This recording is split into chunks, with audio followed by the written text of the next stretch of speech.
Pourquoi les chars russes sont-ils plus légers et plus petits que les chars occidentaux?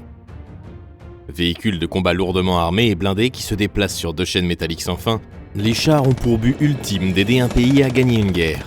Il est important de noter qu'aucun char d'assaut ne s'est avéré invulnérable au cours de l'histoire et que pratiquement toute bonne décision de conception s'accompagne d'un compromis. Qu'il s'agisse d'un compromis de conception immédiat, d'un compromis économique ou de fabrication, ou d'autres choses encore.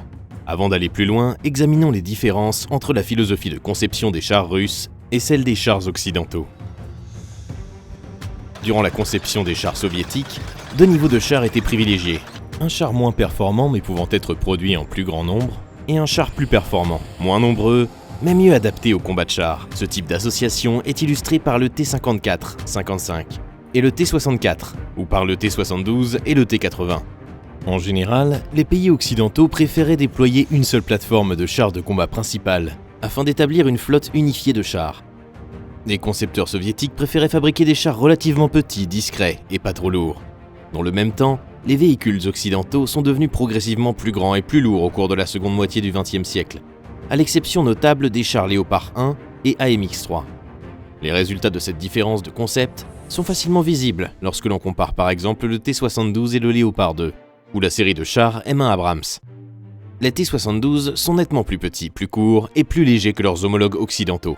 Cela présente certains avantages, dans la mesure où les T-72 sont nettement moins coûteux à fabriquer et à entretenir, ce qui permet à l'opérateur d'engager une flotte de T-72 plus importante, qu'il ne pourrait le faire avec des chars occidentaux pour le même budget. Et il est intéressant de noter que les chars occidentaux sont mieux perçus par le public depuis 1980 environ, en grande partie grâce à l'apparente réussite de leur conception, comme en témoignent les faibles pertes subies lors des batailles jusqu'en 2006 environ.